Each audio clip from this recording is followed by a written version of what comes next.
mga kababayan, ma'am sir. This is Jam the Filipino channel, ang inyong pong likod. So today is April 20, 2026 at tayo ngayon napupunta dyan sa may SNR. Dito yan sa may Bonifacio Global City, sa may 32nd Street, corner ng 5th Avenue, Bonifacio Global City. At dadalhin po natin sa may Point Blue Integrated Mes Studio, may micro studio sa may Ricarte Street, South Sembo, Taguig. Hindi masawasan pa rin natin. Ayan, so magbabalik po tayo mamayang unti po pag nakuha na po natin sila. Disclaimer lamang po, ang content po natin ay kalsada at hindi ang passenger.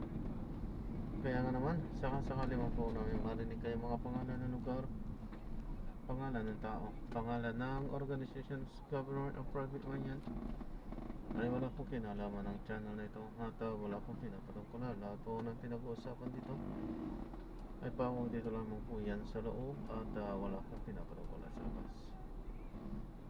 Magbabalik po tayo mamayang unti pag nakuha na po natin sila.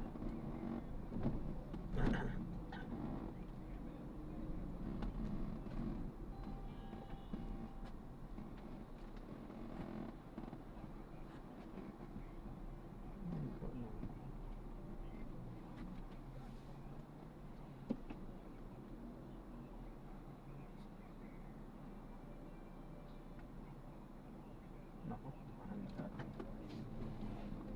Mahanda ito.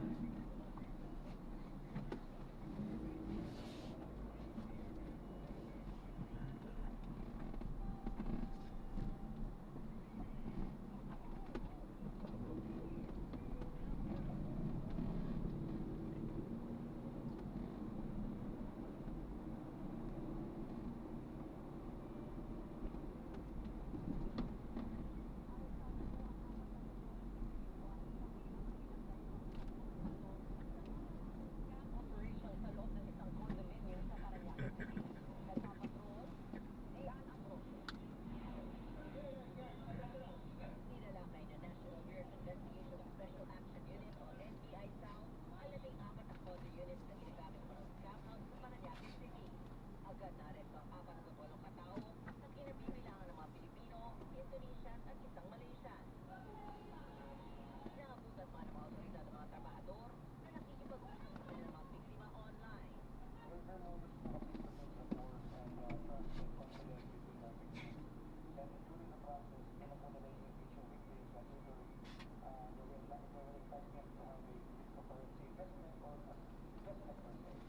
sa investigasyon ng NBI, lumabas na 10 grupo sa love scam at investment scam na target sa mga biktima sa Mexico, Chile at ilang bansa sa Europa.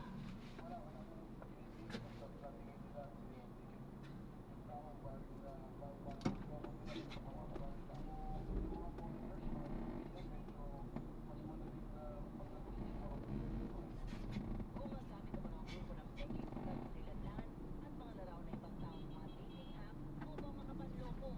Nadiskubre rin gumagamit ang mga suspect ng VPN o virtual private server upang magpakontak sa Mexico ng kanilang lokasyon. Tinatay at tatlong ibang biktima ang target ng bawat trabahador sa scam hub. Dati sa ₱1,000 ang kanilang base fee kada araw at may dagdag na komisyon depende sa dami ng mabibiktima. Batay sa intelligence report, paiba-iba ng kontinyo ng grupo upang maiwasan ng mga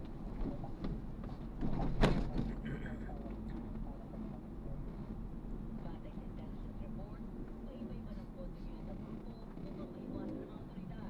Nasaktan naman sa operasyon ng mahigit 4 na computers at iba pang digital evidence na kasalukuyang sinusuri.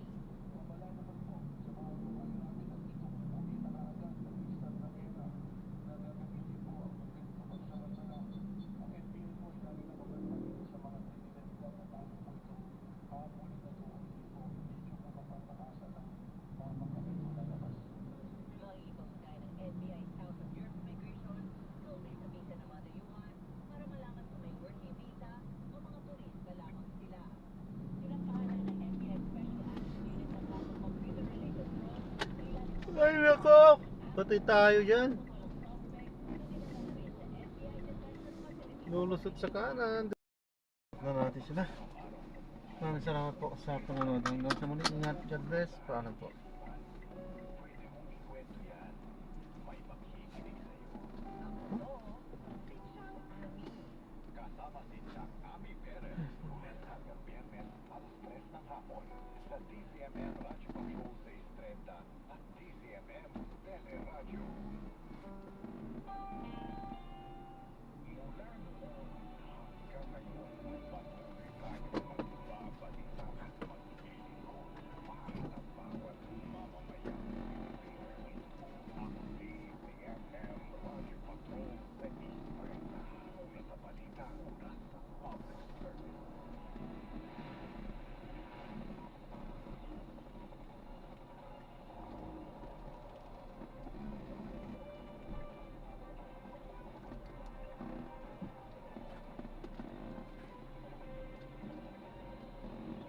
Pinaghahanap na ng mga pulis ang isang motorista ang tumakas matapos magpakarga ng gasolina sa isang gas station sa Quezon City.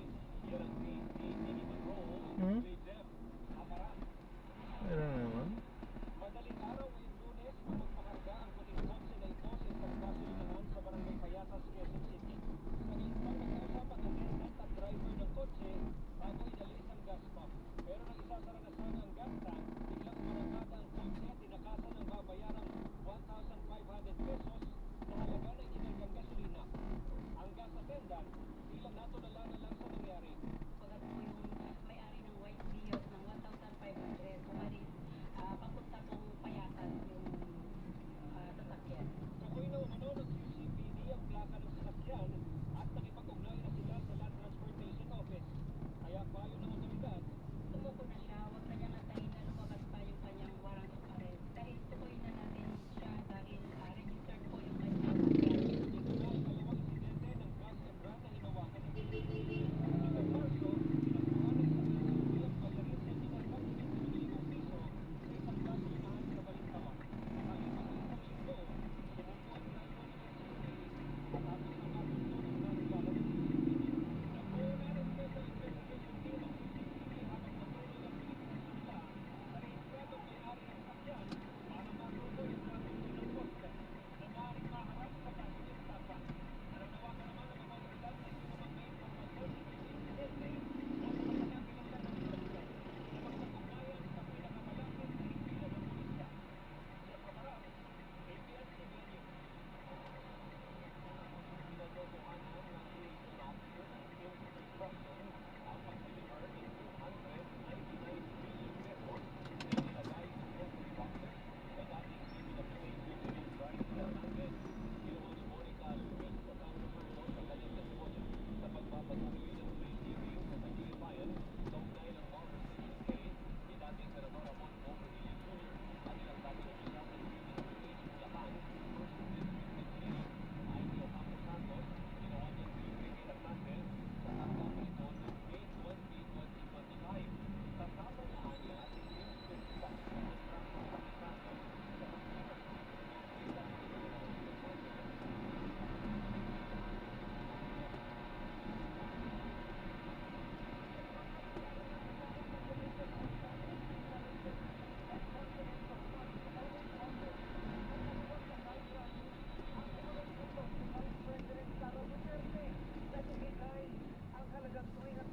Ay, nako. sa confidential fund noong 2023 sa dating pinuno ng Vice Presidential Security and Protection Group. Samantala na pag-uusapan na rin ng ilang majority senators ang posibleng pag-akyat sa Senado ng reklamong impeachment laban sa Duterte. Nagpapatrol, Mauna. Julia. Sinisa ng Commission on Audit, Intelligence and Financial Fund Audit Office ang paggasto sa 370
na. million. So, Ay, ang Diyos ko, takot. require po ng COA is only po yan as a personal liability together with other VP, OVP officials. Kahit yung ibang pinalang notice of disallowance sa 2023 country funds ng OVP, naniniwala sila rin doon at Representative Jeremy Levito, Chairperson ng House Committee on Justice, na sinusuportahan nito ang alegasyong maling paggamit ng confidential funds sa reklamong impeachment ng pagsahihin. Kung example, the accusation of misuse of confidential funds, at least as far as the Commission on Audit is concerned, I think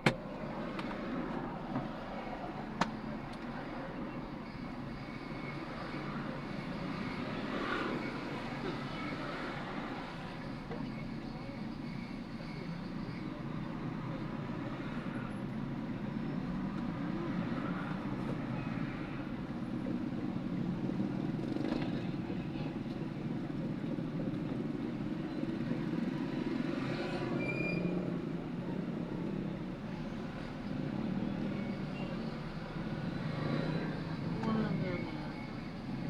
Walang. Saan?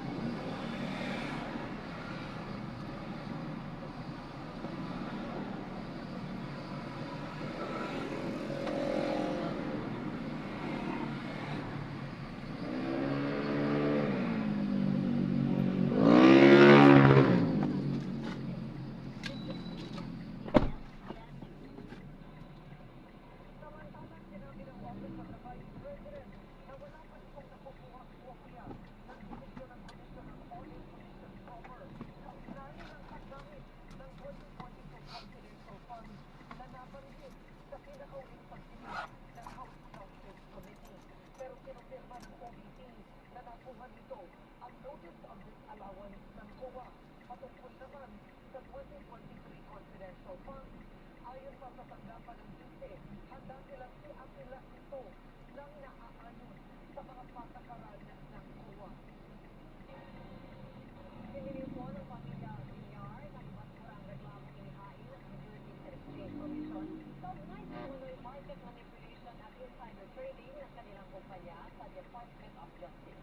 Humarap sa panel of prosecutors sa pangunguna ni Senior Deputy State Prosecutor Peter Ong, sina Senators Mark at Tamil